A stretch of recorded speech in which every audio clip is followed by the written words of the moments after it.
आप सभी का स्वागत है आपके अपने YouTube चैनल ग्रामपुर में।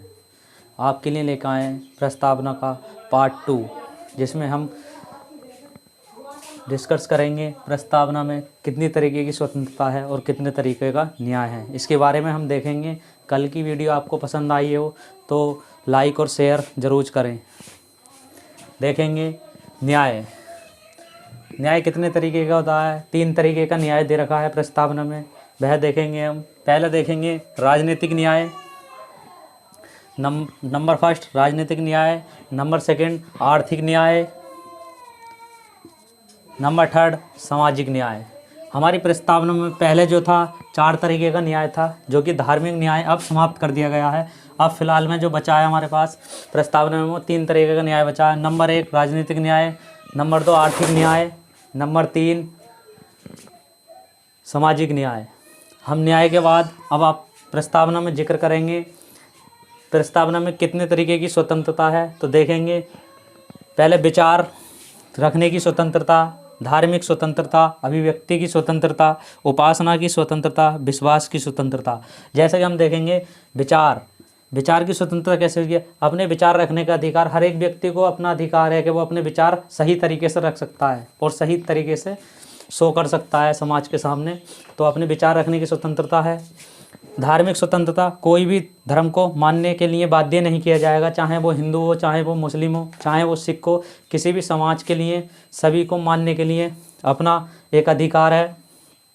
नेक्स्ट देखेंगे अभिव्यक्ति, स्वयं को प्रस्तुत करना, कोई भी कार्य के लिए स्वयं को प्रस्तुत करना। सिर्फ इस बात का ध्यान रखना पड़ेगा इसमें देश को अखंडित या कोई भी नुकसान नहीं हो।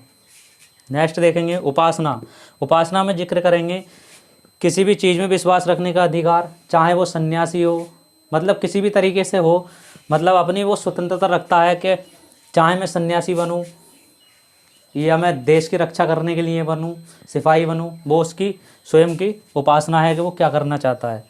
नेक्स्ट देखते हैं विश्वास, किसी भी प्रकार से विश्वास रखने की स्वतंत्रता है। उसमें देखेंगे मतलब हमें किसी भी कार्य में हमें पता है कि एग्जाम्पल के तौर पे हमें पढ़ाना है, तो हमारा विश्वास है कि हाँ हम पढ़ाने में सक्सीड हो जाएंगे। तो हमें जो है हमारे पास जो है विश्वास रखने की स्वतंत्रता है। नेक्स्ट देखेंगे, आगे जिक्र करेंगे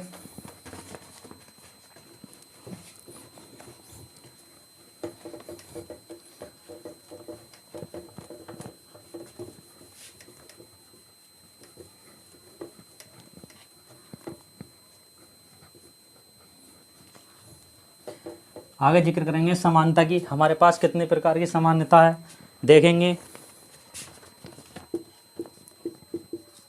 समानता नंबर 1 देखेंगे पद की समानता,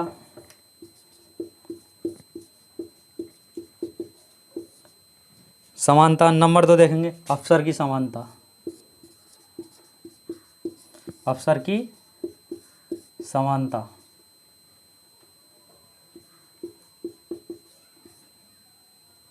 समानता। इसमें पद की समानता में देखेंगे हर एक व्यक्ति को हर चीज़, मतलब कोई भी पोस्ट है, एग्जाम्पल के लिए ले लो कि अगर चाहे वो हिंदू हो या मुस्लिम हो, अगर कोई भी कांस्टेबल की भर्ती आई या एनटीपीसी का एग्ज़ाम चल रहा है, तो सभी को समानता है कि वो अपने लिए कोई भी पोस्ट सेलेक्ट कर सकता है, उसकी खुद की स्वतंत्रता है ये।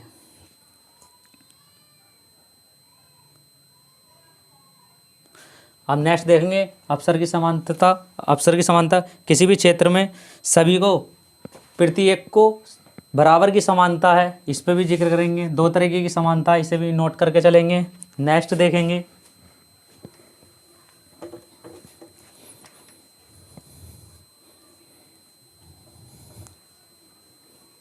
बंधुत्वता, देखेंगे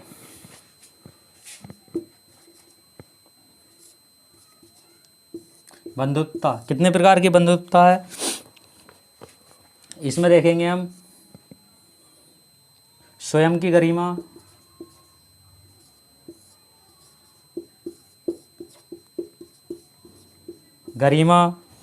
नेक्स्ट देखें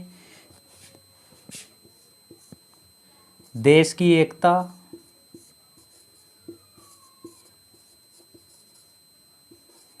एकता एवं अखंडता।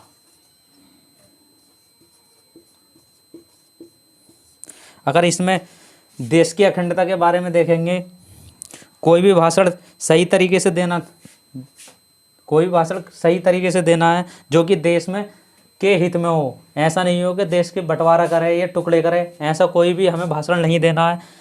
बस इसी तरीके से भाषण देना है कि हाँ देश के हित में हो, ऐसा नहीं है कि देश के टुकड़े हो जाएं। इस तरीके से हमें ध्यान रखना पड़ता है। नेक्स्ट जिक्र करेंगे हम आगे की हमारी स्वतंत्रता जो है।